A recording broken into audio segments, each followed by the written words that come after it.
Bonjour à toutes et à tous, on m'appelle Steven, il fait beau, il fait chaud, les Gardiens 3 arrivent et donnent un nouveau souffle au MCU. Vous avez évidemment ma critique full spoiler qui est disponible depuis hier. On en parle depuis maintenant un moment sur la chaîne puisque j'ai vu le film il y a un moment et j'avais tellement hâte en fait de voir vos avis. Et je suis tellement content de voir vos avis en fait parce que je vois que la plupart en vrai ont kiffé. Il y en a quand même 2-3 qui n'ont pas aimé, hein, je l'ai vu. Mais la plupart, genre 98% des commentaires, des retours que j'ai sous mes vidéos ou sur Twitter, c'est pour dire que ce film c'est un véritable banger. Alors je sais pas si c'est un véritable banger, pour le coup moi je pèse un peu mon avis là-dessus parce que je veux vraiment utiliser ce terme à bon escient pour que vous sachiez que quand je l'utilise c'est vraiment genre coup de cœur et tout.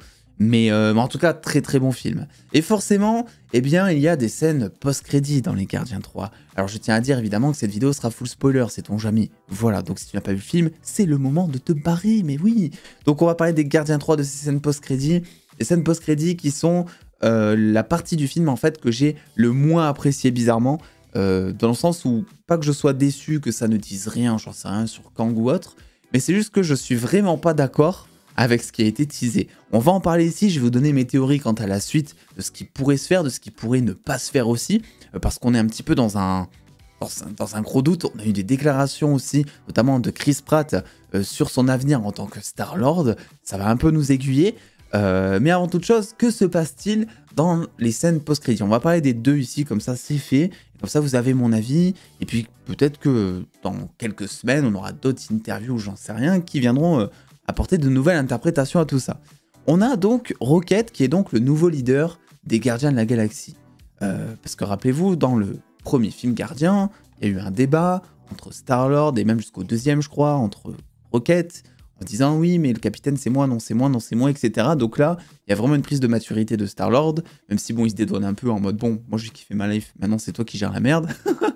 Et Rocket devient capitaine des gardiens, ce qui est plutôt cool de ces nouveaux gardiens. Et ensuite, on arrive donc à la première scène post-crédit, qui se passe, je pense, genre minimum 5 ans après le film. On a plusieurs indices pour ça. On a évidemment Groot qui a encore une fois évolué. On n'est plus sur Groot ici, mais on est sur Schwarzenegger Groot, n'est-ce pas? C'est-à-dire on est sur un Groot de 2 mètres, qui fait la même taille que le Groot du premier film, avec la largeur d'un Hulk, en gros. Donc il est juste énorme. On a aussi, alors elle, je sais plus comment elle s'appelle, l'enfant, la Choup là. je ne sais plus du tout comment elle s'appelle, mais donc c'est l'enfant que le maître de l'évolution a créé avec les cheveux blancs, etc., qui fait partie aussi des gardiens. Et il y a deux choses qui sont assez surprenantes dans cette scène post-crédit. La première, c'est que elle parle le langage universel, enfin elle parle le terrien, quoi. Elle parle l'anglais et le français suivant la langue dans laquelle vous avez vu le film. Mais donc elle comprend et elle arrive à dialoguer avec les autres, chose qui n'était pas du tout le cas avant parce qu'elle ne parlait que Choup Choup, en gros. Donc ça te laisse présager déjà que la scène post-crédit se passe des années après le film et qu'elle a pu acquérir cette langue, tout simplement. Et la deuxième chose, c'est qu'elle a des pouvoirs.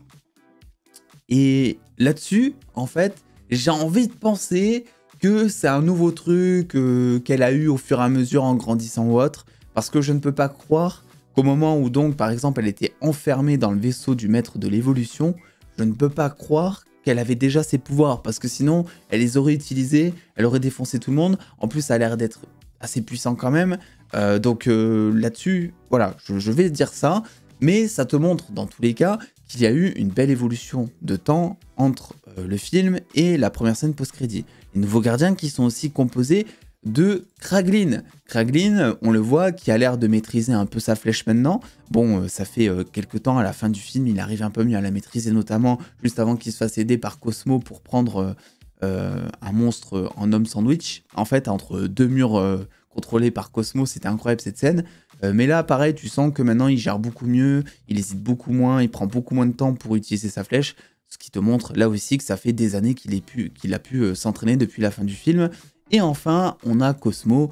Cosmo qui est toujours égale à elle-même, toujours aussi mignonne et en même temps trop drôle et en même temps badass. Moi, j'adore ce personnage. Voilà. Et si on s'était arrêté jusque-là, dans l'équipe de ces nouveaux gardiens, je vous aurais dit qu'il n'y aurait pas de suite.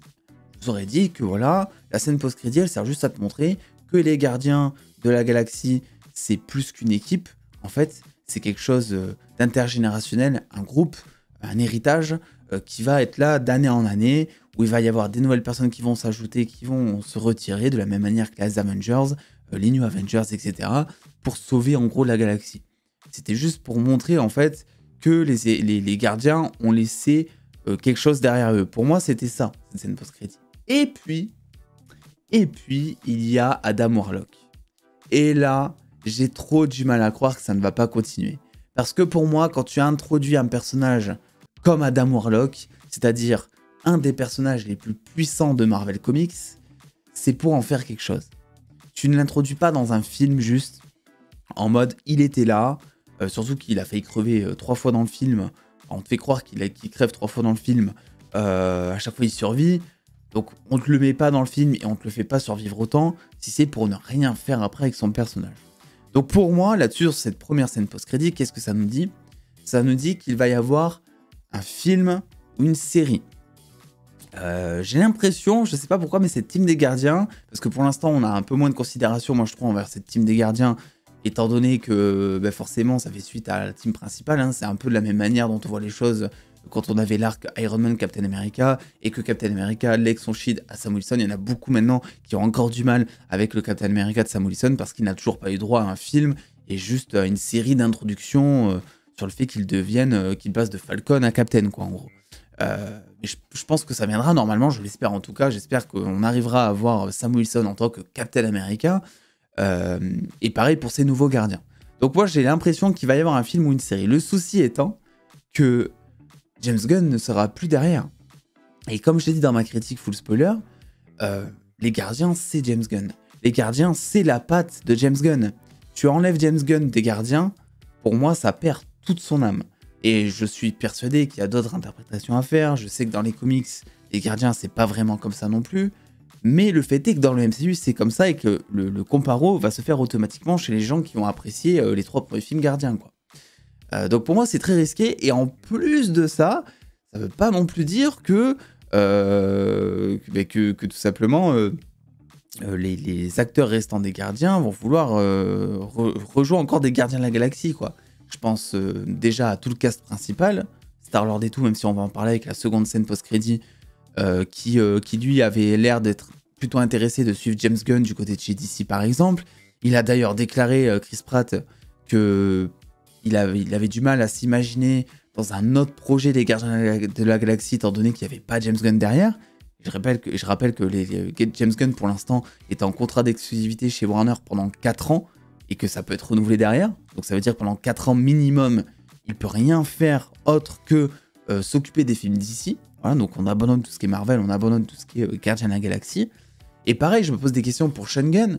Sean Gunn, donc le frère James Gunn, qui interprète la motion capture de Rocket, qui joue aussi Kraglin, qui avait déclaré que pour lui, la motion capture de Rocket, c'était terminé. Donc tu te dis, ok, donc comment ça va se passer si jamais...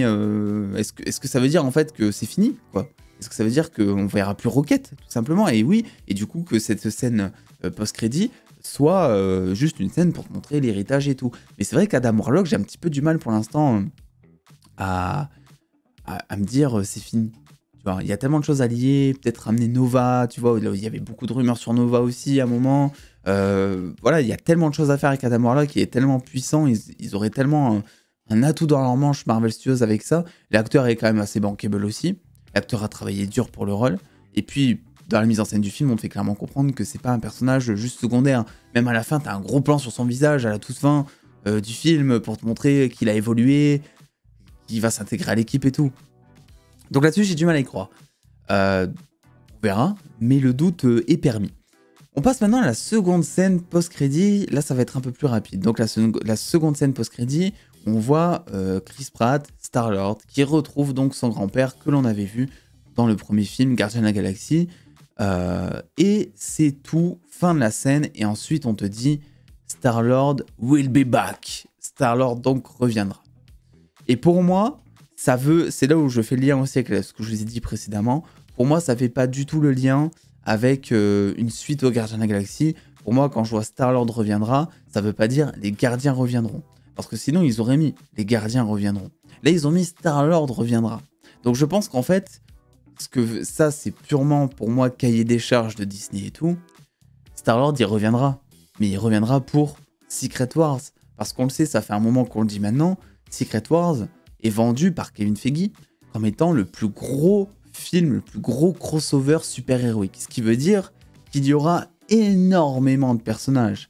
Et on l'a vu ces dernières années, Disney, Marvel essaient d'introduire beaucoup de personnages en même temps.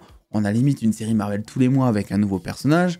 On le voit très clairement, ils veulent créer de l'enjeu, ils veulent qu'il y ait des centaines de personnages, j'en sais rien, durant une bataille finale dans Secret Wars, quoi. Donc forcément, tu vas pas te séparer des anciens personnages, puisque le but c'est d'avoir un maximum de personnages. Donc je pense que Star-Lord y reviendra pour Secret Wars, mais c'est tout.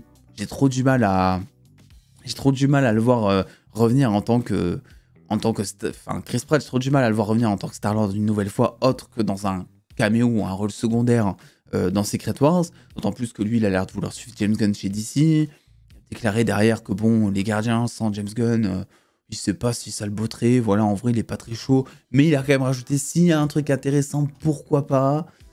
Donc voilà, et vu qu'ils sont très potes avec James Gunn et tout, franchement j'ai trop du mal. Donc voilà, c'est un peu ce que je peux dire sur cette scène, sur ces deux scènes post-crédit qui selon moi, voilà, me laissent un peu sur ma faim. J'espère qu'ils vont pas vraiment continuer, parce que pour moi, bon, James Gunn après a toujours dit c'est la fin de cette ère des Gardiens de la Galaxie. Mais la fin était tellement quasi parfaite que je regrette presque en fait que déjà il n'y a eu aucun mort. Moi j'aurais voulu un peu plus d'émotion pour la fin de la trilogie en fait. Juste un personnage quoi, tu vois. Nebula, Mantis, pas obligé de faire crever Star-Lord à la rigueur. Ou même Rocket, ça nous aurait brisé les gars. Rocket, je suis content qu'ils soient en vie. Mais en même temps, s'il avait été mort, on s'en serait rappelé mais toute notre vie de ce film. Tu vois ce que je veux dire? Donc voilà. Et puis on verra ce qui se passera par la suite. Mais pour l'instant, je suis vraiment pas chaud à l'idée de revoir cette équipe des gardiens. Parce qu'en plus, Kraglin, comme je dis dans ma critique full spoiler, pour moi, c'est juste un Star-Lord bis, quoi. Ils ont fait avec Kraglin ce qu'ils ont fait avec Star-Lord dans les Gardiens 1. C'est un mec qui a perdu toutes ses attaches personnelles. Il a perdu Yondu, il a perdu ses potes, ses équipiers, tout ça. Il a changé de bord, on dira. Donc il se retrouve seul. Il s'incorpore à une nouvelle famille, les Gardiens de la Galaxie. Il est en train de s'élever parce qu'au début c'est un gros boulet qui va devenir très certainement badass. Moi je pense que Yondu, si jamais il doit revenir, Kraglin, si jamais il doit revenir, ce sera pour des scènes qu'on n'a pas forcément vues dans les Gardiens avec Yondu. On a souvent dit putain s'il y avait eu Yondu, il aurait décimé en trois sifflements toute l'armée de Thanos quoi. Je pense que Kraglin c'est un truc qui pourrait être fait. Mais du coup voilà. Qu'en est-il? Est-ce que lui, il va pas vouloir rester avec son frère? Parce que je rappelle aussi que Sean Gunn est au casting notamment de Creature Commandos. Il joue 2 rôles dans Creature Commandos du côté de chez DC. Et que même si c'est un truc d'animation, vous le savez, les trucs d'animation chez DC seront portés en live action par les mêmes acteurs. Donc ça veut dire qu'il y a un potentiel rôle par Sean Gunn qui pourrait être joué. Donc on verra si ça reste comme ça. Mais je suis vraiment pas serein. Pour moi, voyez plus, pour l'instant en tout cas, tant qu'on n'a pas des news complémentaires, voyez plus ces 2 scènes post-crédit, surtout la première, comme juste en fait un héritage qui est laissé quelque part dans la galaxie par les gardiens principaux, et voilà, pas de suite quoi, juste ils existent encore. Et peut-être qu'un jour ils reviendront dans 10 ans pour aider, j'en sais rien, Miss Marvel 2 à combattre Hulk 6. Donc voilà les gars, n'hésitez pas à me dire ce que vous avez pensé de tout ça, à lâcher le pouce bleu, à vous abonner avec la cloche si ce n'est pas déjà fait. Et puis attendez les dos, prenez soin de vous, faites-vous bien kiffer. Des bisous les dos.